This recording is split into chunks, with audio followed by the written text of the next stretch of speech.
da parte alimentar, a gente conhece muito bem os grupos de alimentos, né? Tem os carboidratos, tem as proteínas, tem as gorduras. Só que muitos dos carboidratos, até mesmo dependendo do tipo da proteína, a gente pode ter um mesmo alimento que seja rico em carboidrato, em proteína também, mas ele seja também rico em fibra, tá? Todo mundo fala muito de fibra, mas o que que é?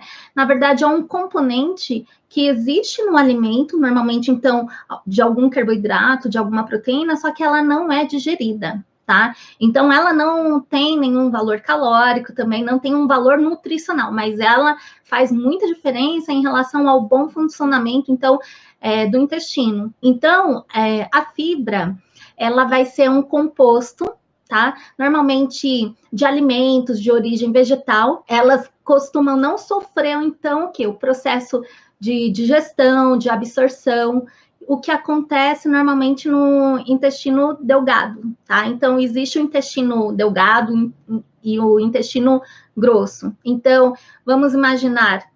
Então, vai existir, assim, o estômago, tá? Bom, meu desenho nunca sai perfeito, mas só para vocês entenderem. Ó, aqui nessa região, aqui seria o seu estômago, tá? Então, imaginando, então, que você comeu, vai cair aqui no esôfago, cai no estômago para começar já o processo da digestão, tá? Então, a digestão já começa, na verdade, a ser feito já a partir também dos sucos salivares, né? Então, a partir do momento que já está na sua boca, você está mastigando, já começa a acontecer todo esse processo. Aí ele vai descer, então, pelo seu esôfago, do esôfago, então, ele cai aqui para o seu estômago. Aqui seria o estômago. E aí, aqui é onde começa a acontecer, então, mesmo uma absorção, a digestão dos alimentos, né? Só que as fibras, elas não sofrem essa absorção.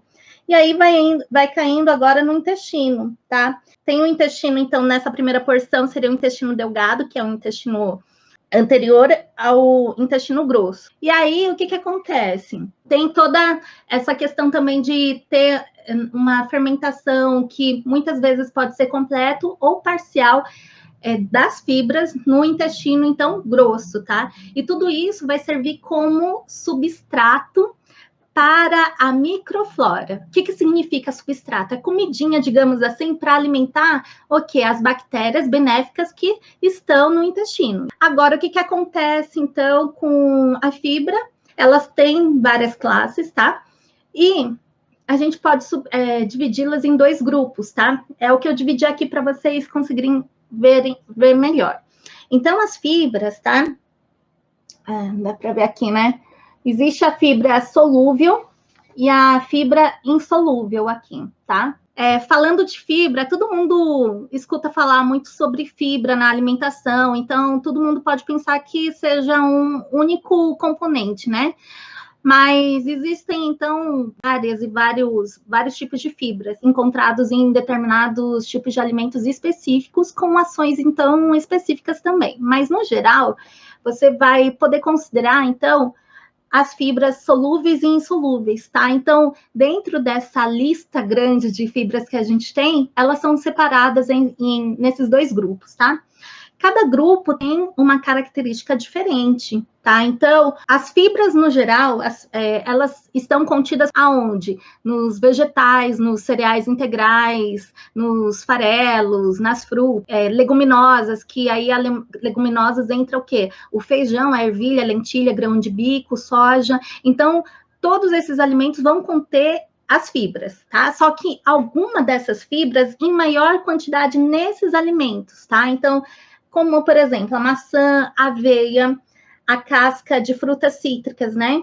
Morango, banana, alcachofra, normalmente tem uma quantidade maior do que dessas fibras solúveis. Não que nos outros alimentos não tenha, elas têm, mas aqui acaba tendo uma quantidade maior. E qual é a característica dessa fibra solúvel, né? Então, a fibra solúvel, na verdade, ela vai acabar provocando o quê? Uma diminuição do quê? Do esvaziamento do bolo alimentar. Ela vai ficar mais tempo, na verdade, no seu trânsito intestinal. O bolo alimentar que sai então, do seu estômago, ele passa a entrar então no seu intestino, aí já começa a se transformar no bolo fecal, né? Então, próximo já do intestino grosso. E aí, o que que acontece? Essas fibras solúveis fazem com que esse bolo fique mais tempo no intestino, fazendo com que haja o quê? Uma diminuição da absorção do quê? De carboidratos, que seriam os açúcares, tá? E também das gorduras. Então, ele é ótimo para ter um controle melhor ou redução mesmo do colesterol ou da glicemia que esteja em excesso também no seu sangue, tá?